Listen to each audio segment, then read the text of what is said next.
Salut l'équipe. Il n'y avait pas du tout de profondeur à l'équipe et je pense que ça nous a coûté la Ligue des Champions l'année dernière. Donc voyons un peu ce que le Barça a réussi à faire cette année. Est-ce qu'on a des remplaçants qui ont le niveau de remplaçant du Barça? C'est ce qu'on va voir aujourd'hui. Faisons ça. Alors, profondeur de l'équipe du FC Barcelone 2025-2026, regardons ça ensemble. Donc, position du gardien d'abord. Donc, on voit tous qu'on a un nouveau numéro 1 au Barça.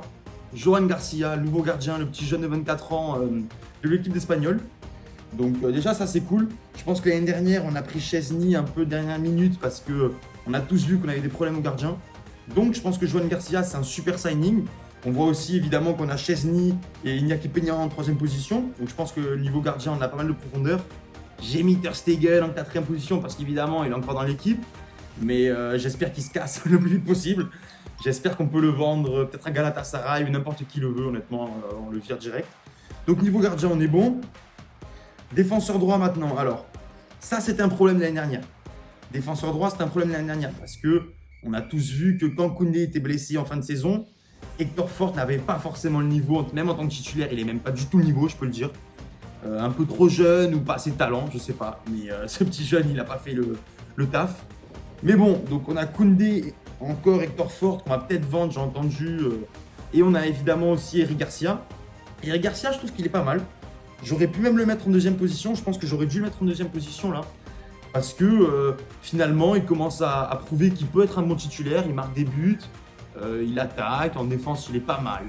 Je pense que s'il y a une position qu'on peut encore renforcer, c'est la défense. C'est défenseur droit. Parce que bon, Koundé évidemment, c'est un boss. Mais derrière, Fort et Garcia, je sais pas vraiment si c'est assez solide. Regardons ensuite défenseur gauche. Alors là, c'est un peu mieux, je trouve, cette année. On a Baldé, évidemment, c'est notre titulaire, c'est un des meilleurs défenseurs gauche du monde, je trouve. Dieu merci qu'il soit avec nous, le petit de la Masia. Ensuite, on a le petit Geoffrey. Donc lui, c'est un nouveau qu'on a pris de la Masia cette année. On l'a vu jouer en pré-saison 2 matchs. Je trouve qu'il était pas mal. On l'a vu jouer 45 minutes contre le FC Séoul et aussi contre FC Kobe. Vissel Kobe, pardon. Dites-moi ce que vous en pensez de lui. Moi, je trouve qu'il a été pas mal. Il monte beaucoup. On l'a vu aussi avec Rashford, quand ils ont joué ensemble contre le FC Séoul, je trouvais qu'ils étaient pas mal. Je trouvais que Rashford revenait pas mal aider. Geoffrey aussi montait beaucoup pour aider Rashford, donc c'était un bon partenariat. Et on a aussi le Gérard Martin en 3ème position. Si vraiment c'est le bordel et si tout le monde est blessé, bon, on peut mettre Gérard Martin, mais comme je vous ai dit, les gars, il n'a pas le niveau. Pour moi, il n'a pas le niveau du Barça. Je trouve que c'est bien qu'on monte Geoffrey en tant que remplaçant. Et voilà, voir ce qu'il a un peu à donner à l'équipe et s'il peut être un bon remplaçant. Alors, la défense sortante, on est un peu mieux cette année. J'ai mis Inigo et Koubarsi en 1ère position. Je les ai mis ensemble parce que pour moi, c'est les deux titulaires cash. Koubarsi, le petit jeune un peu dynamique, avec Inigo Martinez, le vieux, j'ai envie de dire, le vieux avec l'expérience solide. Il ouvre sa gueule quand il faut. Franchement, je trouve que c'est un super partenariat. On a Araujo aussi, mais pour moi, je le mettrai en 2ème position. Je pense qu'il a besoin de revenir un peu en confiance et depuis son match contre le PSG, je pense que c'est plus le même. On a perdu le Araujo qu'on connaissait. À voir si on peut le retrouver, il est encore jeune, hein, donc je pense que ça peut le faire, mais voilà, en tant que remplaçant, je pense que c'est bien. Ça nous donne la profondeur. Pareil pour Christensen. Je pense que c'est important de le garder, ça nous donne la profondeur. Au cas où on a une blessure ou même le faire tourner, tu vois. Même si on voit que là, on a pas mal de choix. Inigo, Koubarsi, Araujo, Christensen. 4 joueurs pour une position, c'est pas mal. Je pense que l'équipe est assez profonde. On va passer au milieu. Alors, au milieu, j'ai mis Pedri, Francky, Casado et Marc Bernal, qui va revenir de sa blessure de l'année dernière. Donc, je pense qu'en titulaire, on a évidemment Pedri et Francky. Même si Casado, il se bat pour une place de titulaire. Et je trouve que c'est pas mal. Je trouve qu'au milieu, on est assez gâté quand même. Parce que ça, j'ai mis que ces 4 au milieu. Parce que c'est les 2 places milieu-centre. En 6 et en 8. J'ai pas encore parlé du milieu offensif, je le mettrai après. Et je trouve qu'on a le choix. Je trouve que c'est bien d'avoir Casado et Marc Bernal en tant que remplaçants pour faire tourner. Et si on a une blessure, je pense que c'est bien d'avoir ces joueurs en tant qu'un peu plus de bonus en profondeur, tu vois. Et on a aussi évidemment, voilà, le milieu offensif. Là aussi, il est assez stock. On a Olmo, pour moi, c'est notre titulaire. Milieu offensif, cette position de 9. On a Fermín Lopez. Ça aussi, j'aime bien, évidemment. Ça, c'est profond parce que ça peut faire tourner. Et on a le petit jeune Dro Lopez qu'on a fait rentrer de la Masia cette année. Donc, ça rajoute un peu de profondeur. Je trouve que c'est bien parce que On fait beaucoup de tournées dans cette position. J'ai même mis Rafinha parce que bon, pas mal de gens parlaient de mettre Rafinha en tant que neuf. Si il y a eu, comment il s'appelle, Nico Williams qui venait, pas mal de gens parlaient de mettre Nico Williams à gauche et Rafinha au milieu. C'est vrai qu'on a vu Rafinha jouer au milieu avec Olmo, enfin à la place d'Olmo cette saison. Mais bon, je l'ai mis parce qu'il peut jouer, mais je trouve que Rafinha, il faut le garder là où il est meilleur, à gauche. Et on a pas mal de choix en plus au milieu offensif, donc pourquoi pas faire tourner avec des Draw, avec des Fermin. Voilà, je pense que le milieu offensif, c'est une position où de toute façon on était bon. Comme j'ai dit, le milieu l'année dernière on était bon et on l'est encore plus cette année avec les additions de Draw Fernandez et le retour aussi de Marc Bernal. Je pense qu'on est bon dans cette position. Voilà, parlons d'attaquant droit. Parce que l'année dernière, on n'avait que Lamine Yamal, un petit jeune de 17 ans. C'est assez dingue quand même que le Barça se repose sur Lamine Yamal toute la saison. C'est une pépite, on le sait tous, mais il faut faire attention.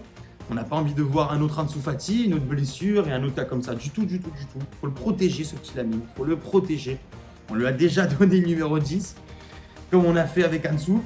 Ça me fait un peu peur parce qu'on a tous vu ce qui s'est passé avec Ansu Fati et on n'a pas du tout envie que ça se passe comme ça avec Lamine. On a envie de le protéger.